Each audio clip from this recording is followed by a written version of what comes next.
Welcome back to our channel. ഇന്ന് നമ്മൾ discuss ചെയ്യുന്നത് ഹ്യൂമൻ ബ്രെയിനെ കുറിച്ചിട്ടാണ്. ഹ്യൂമൻ ബ്രെയിൻ്റെ വെയിറ്റ് എത്രയാണെന്നറിയാമോ? 1.4 kg ആണ്. ഇതിൽ 60% കൊഴുപ്പാണ്. അതുകൊണ്ട് തന്നെ ശരീരത്തിലെ ഏറ്റവും കൊഴുപ്പ് കൂടിയ അവയവമാണ് ഹ്യൂമൻ ബ്രെയിൻ. ഹ്യൂമൻ ബ്രെയിൻ പൂർണ്ണ വളർച്ച എത്തുന്നത് നമുക്കൊരു 25 വയസ്സൊക്കെ ആകുമ്പോഴാണ്.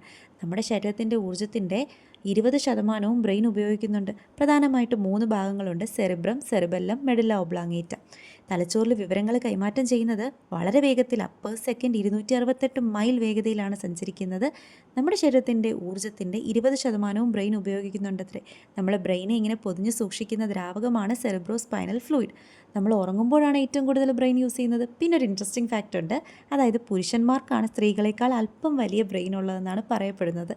ആൻഡ് നമ്മുടെ ഹൃദയമല്ല, ഹ്യൂമൻ ബ്രെയിൻ കുറച്ചുകൂടെ നന്നായിട്ട് വർക്ക് ചെയ്യാൻ വേണ്ടിയിട്ട് എയ്റോബിക് എക്സസൈസ് ചെയ്യുന്നത് വളരെ നല്ലതാണ്.